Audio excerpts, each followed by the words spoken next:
In 15 or 20 years' time, the black man will have the whip hand over the white man.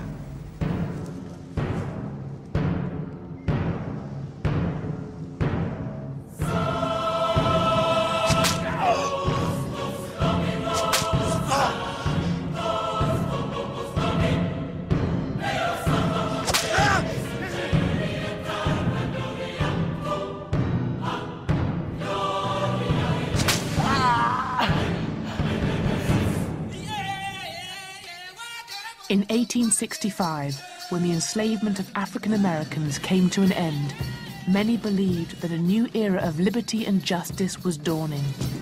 Yet by the start of the 20th century, these hopes looked forlorn.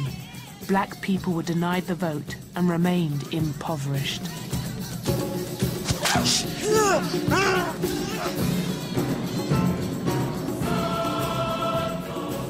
Black people were victims of violence and murder. Across America, resistance to racism was met with deadly force. At the same time, as Europe's nations built empires across the globe, Africans and Asians were being stripped of their land and brutalized. In the West, popular culture reinforced the idea of a racial hierarchy and white supremacy by ridiculing black people. Throughout the 20th century, from the Mississippi cotton fields and South African diamond mines, a tale of exploitation and racial violence unfolds. Many people would lose their lives resisting, fighting battles that continue in many countries today.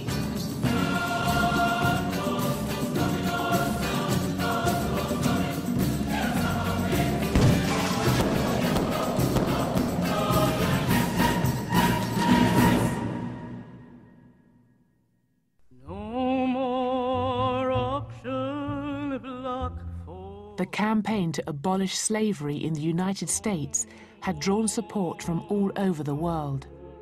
Abolition was acclaimed as a triumph for all humanity. But soon black Americans would realize that racism had outlived slavery. Near the end of the Civil War, the Northern Union Army had promised 40 acres to each freed slave who would fight the Southern Confederate Army. But the following year, the order was rescinded, and the lands were returned to the white plantation owners of the South, leaving many with no choice but to work for their former masters. They became farm laborers as part of a system known as sharecropping. The way it worked is that a black family would work for a white landlord for a period of a year. And during that time, the family would receive canned goods, food, a plow, mules, animals, seeds, other implements that were necessary to produce a cash crop, let's say cotton. And the split was half, 50-50, minus the costs that had been incurred during the previous growing season by the black family. And what usually occurred, since the black household did not keep the books, blacks owed more money at the end of the year to white families, and so the debt was rolled over. Blacks essentially never got out of debt. After the Civil War, the 13th and 14th Amendments to the Constitution outlawed slavery and extended the vote to adult black men. But in the South, these hard-won rights were thwarted. What they did was to find ways to stop black people from voting. They created literacy tests, basically. They said, or other exams that you had to pass in order to be allowed to vote. And a white person would show up and they would be asked, what country is this? And they would say, United States, go ahead, vote. And then a black person would show up and they'd first of all see if they could read. And if they could read, they would then ask them a question like, what is the third phrase in the First Amendment governing religion? Which, of course, most white people couldn't have answered either. By the end of the 19th century, the Southern states made it legal to offer so-called separate but equal services to their black citizens. These laws denied black Americans equal access to public amenities, such as education and transport, turning the United States into a racially segregated nation. Soon, millions living in the land of the free found themselves trapped by the Jim Crow system, named after a vaudeville act that ridiculed black people. The key thing to grasp about the so-called Jim Crow laws is that they were really about enforcing the idea of racial inequality in everyday life. And so there were laws that explicitly governed things like where black people could sit in buses, whether they could stay in hotels, which hotels they could stay in, whether they could eat in the same places, and so on. But also around them was a set of practices of everyday life which were not legally enforceable, but which reflected the very same ideas. So, for example, black people weren't supposed to look white people in the face in the street. I mean, if there was not enough space on the pavement, the black person was supposed to get off. Or in the end, if you looked in the wrong place, if you did what was once called reckless eyeballing, if a black man looked at a white woman in the wrong way, he could end up being lynched.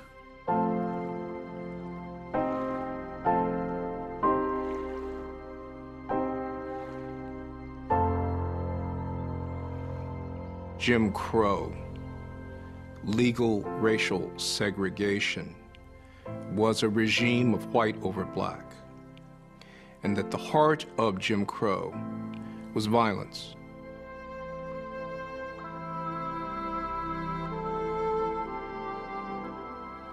And violence took several different forms, but the chief form it took was lynching. Between 1882 to about 1927, 3,500 African Americans were lynched in the United States.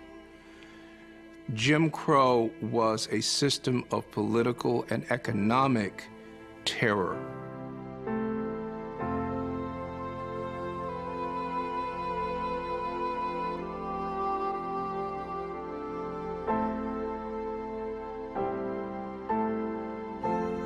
Slavery was always a kind of perverse blessing for blacks in the sense that they were defined as property. In the early 1850s, a 21-year-old black man, a field hand, was worth $1,000. And so whites had a vested interest, perhaps to beat their slaves, but not to kill them.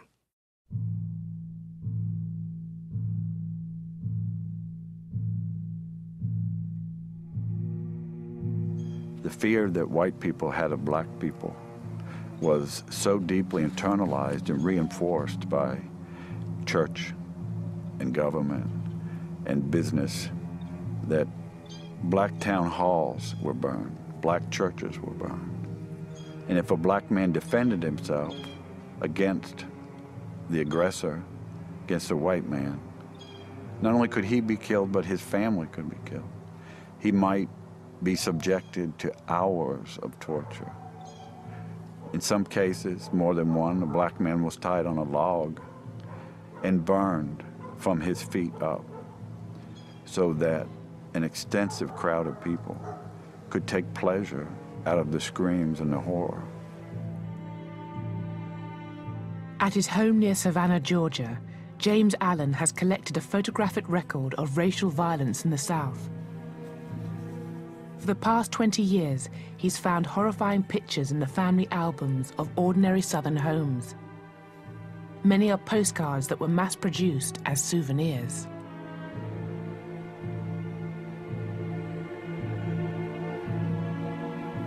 Some of these images were printed in the tens of thousands and sold for a dime or $1 a piece. Some of the postcards tell you where to write and the discounts you'll get if you buy 1, 10, or 100. They were sold in drugstores and pharmacies. They were sold on the street. I purchased a photograph from a woman. The photographer sold them door to door. Her mother bought the image for $2.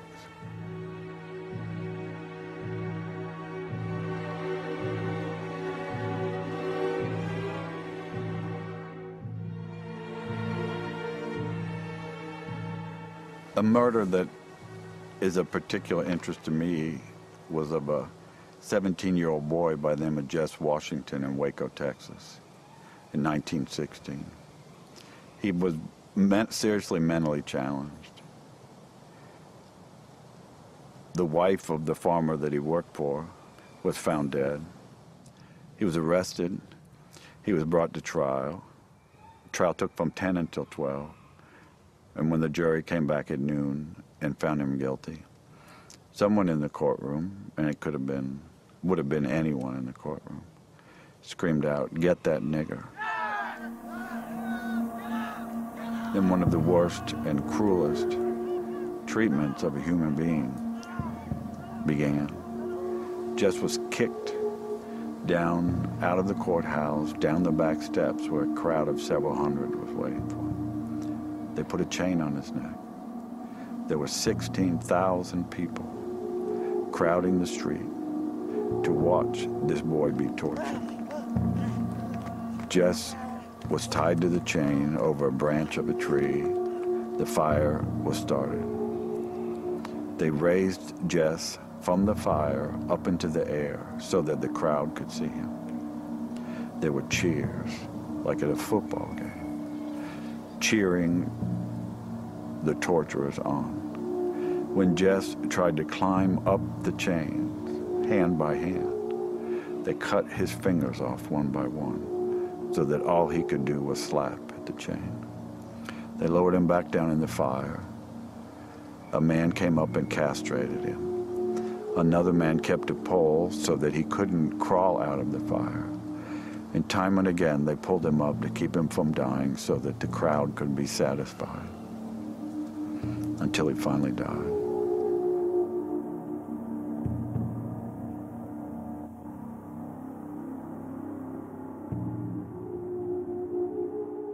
Many of these murders were instigated by America's most powerful agent of racial terror. At its peak, the Ku Klux Klan had up to 5 million members. An average of 2 lynchings every week resulted. The Klan was just one source of racial violence. Scores of Black Americans were killed during the Red Summer riots of 1919. More bloodshed followed 2 years later in Tulsa, Oklahoma. Over 300 people were killed and thousands were left homeless after envious white people attacked the city's most prosperous Black community. Much of this history of racial violence has been erased from public memory. Several state archives have cut out photographs and newspaper reports of lynchings. And James Allen's attempts to show his collection in Atlanta's leading academic institutions have been repeatedly blocked. White America has maintained to this day control of the history of racial violence as victors. It's as if we live in an occupied country intellectually. And as long as white America maintains the power and maintains the myth of moral superiority, the history will never become public, fully public, and be written into our national conscience.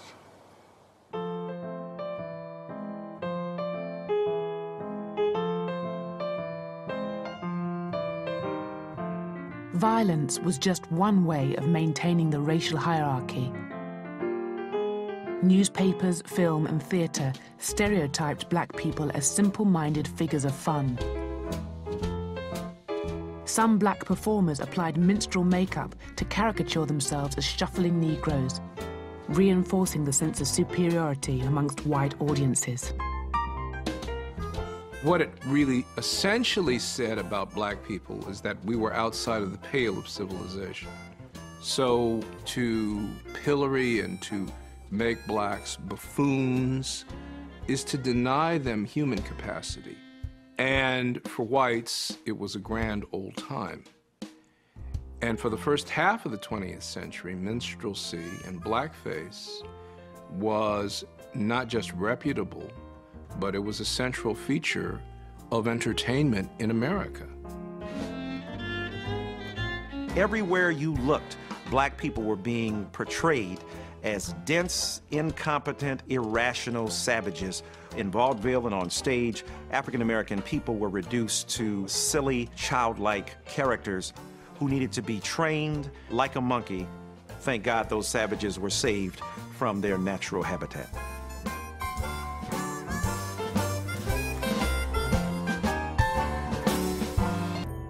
In 1946, African-American soldiers returning from the war were being lynched at a rate of 1 a week. There are cases when black soldiers waiting at the train station, waiting their ride, were lynched because how dare they wear that uniform? They had died for the lyncher and his right to murder them. This was the paradox and indeed the vicious irony of the black participation in the Second World War and the fight for democracy on foreign shores, which drove them to fight even more vigorously back here at home. Protests from prominent anti-racists, including Paul Robeson and Albert Einstein, prompted President Truman, himself a former member of the Ku Klux Klan, to appoint a committee that campaigned to end lynching. At last, government initiatives to counter racism began to trickle through. In 1955, the ruling in the Brown versus the Board of Education case found that the provision of separate but equal schools was unconstitutional, bringing segregation in the education system to an end. White supremacists mounted resistance to the move. At Little Rock, Arkansas, National Guardsmen protected black pupils who had to run a gauntlet of racist violence in order to attend school. By the mid-1950s, those who resisted racism were liable to suffer severe reprisals, as was shown by the experience of a 14-year-old from Mississippi, Emmett Till. I'm Simeon Wright, the son of Mose Wright. I lived in Mississippi in 1955. Emmett Till and my cousin Wheeler came to visit us Wednesday. This is the fateful night that we went into Money, Mississippi. Went to this little town, little store, Bryant's Grocery.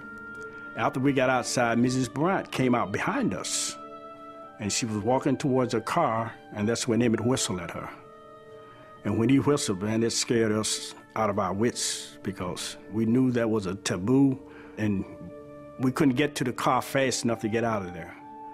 Then we got in the car, we came home. Emmett and I, we went to bed, and about, I would say 2 a.m. in the morning, I heard this noise in the house, and I woke up. I saw 2 white men standing at the foot of the bed. And they marched Emmett out to the truck. So they took Emmett, and 3 days later, we found out they had killed him. He was thrown in the Tallahatchie River. My dad said it looked like they had hit him in the head with a hammer. He was shot behind the ear. It was just a horrible scene. I believe that the whole United States is mourning with me. And if the death of my son can mean something to the other unfortunate people all over the world, then for him to have died a hero would mean more to me than for him just to have died.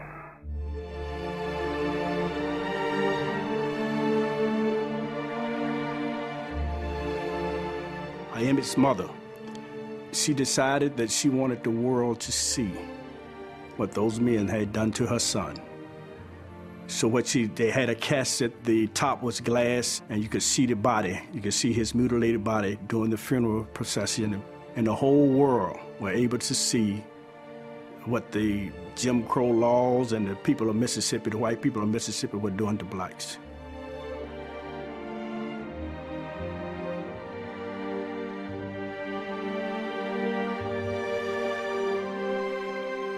I never will forget it. I was 5 years old when I saw that picture.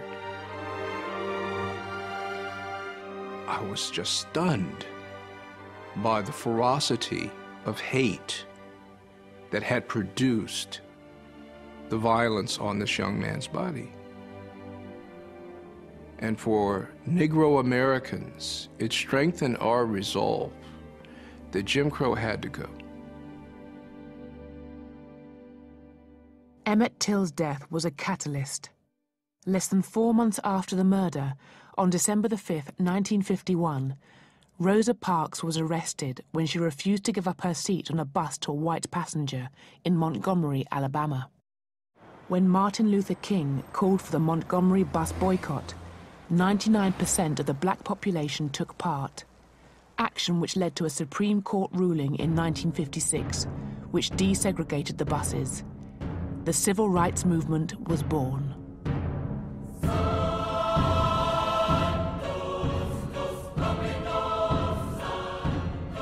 Civil rights protests met with violence, as happened when black people tried to eat at segregated lunch counters. Throughout the 1960s, protesters were wounded, imprisoned, and killed. The movement's most articulate spokesmen were eventually silenced. Dr. King and Malcolm X were to be murdered. With this faith, we will be able to work together, to pray together, to struggle together, to go to jail together, to stand up for freedom together, knowing that we will be free one day.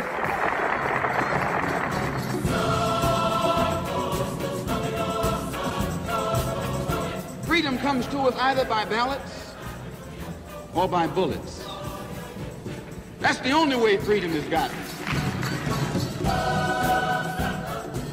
Although the Civil Rights Acts of 1964 and 1968 prohibited discrimination, the majority of black people continue to live in substandard housing, go to poor schools, and experience a lifetime of poverty.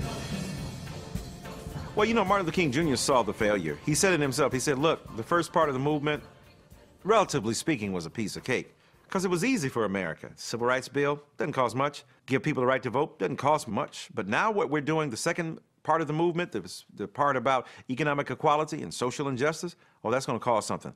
It's not about just letting us have access to the lunch counter. Martin Luther King Jr. said, what good is it to be able to go to a lunch counter but can't afford to buy a hamburger? From 1964 to 67, there was fierce rioting in cities across the US, as African Americans found that the civil rights movement left them as poor as ever. In the United States, the overt structures of racism have been dismantled without many black Americans escaping poverty.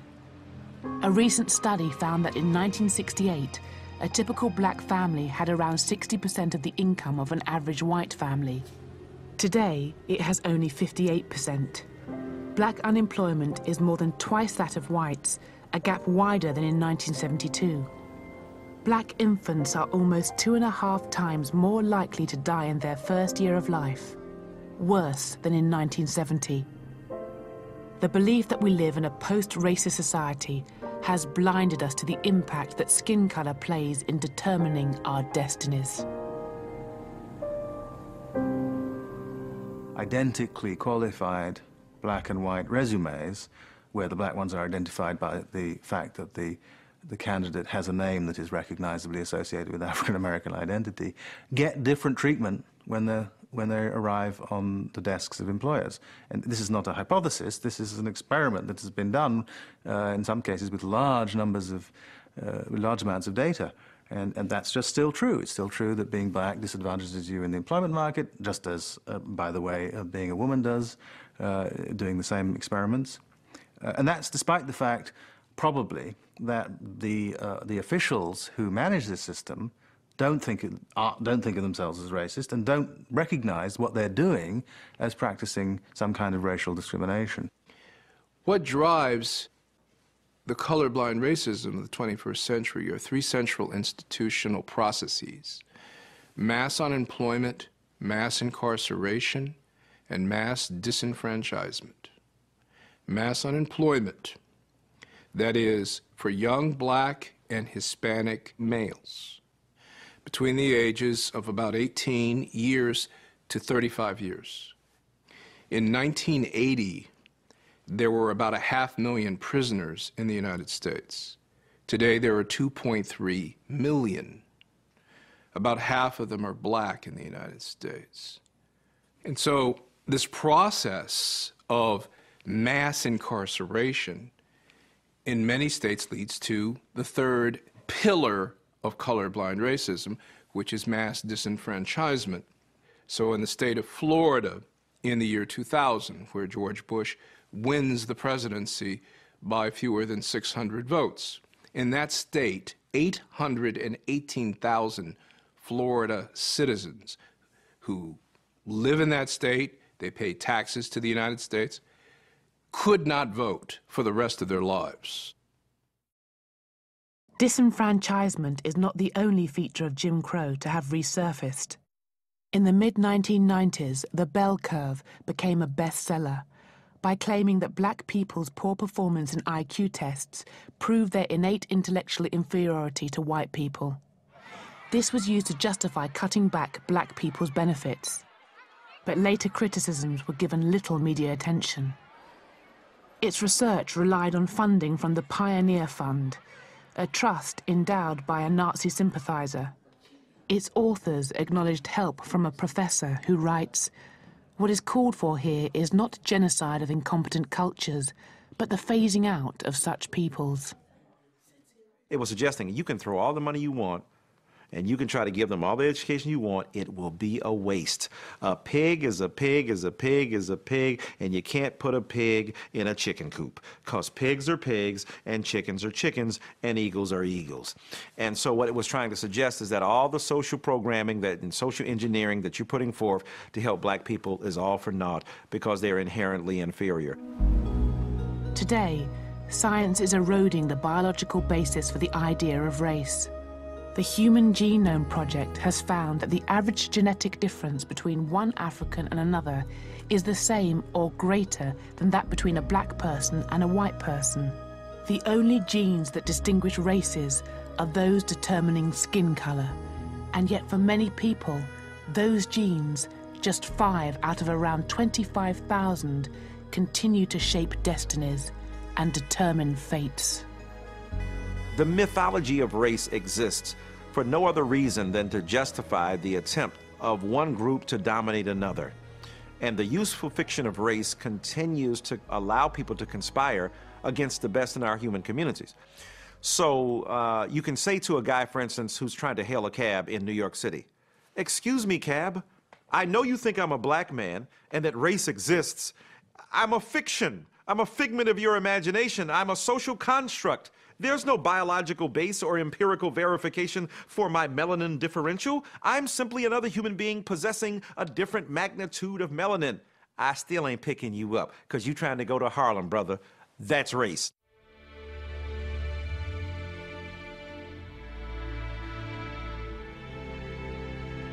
Despite the long struggle against racism, it continues to pollute our mental environment. Its enduring potency ensures that people are denied opportunities, justice, and human rights. Key institutions stay racially monolithic, and racial privilege endures. For 5 centuries, racism has legitimized assassination, massacres, and genocides. The doctrine of white supremacy has demonized, brutalized, and dehumanized the non-white peoples of the earth. Racism has been the global driving force behind the dispossession of continents, the destruction of civilizations, and the extermination of entire peoples. The legacy of enslavement and empire has created deadly divides between the West and the rest. In scientific terms, racial differences have no material significance. Yet racism continues to shape the destinies of individuals and nations all over our world.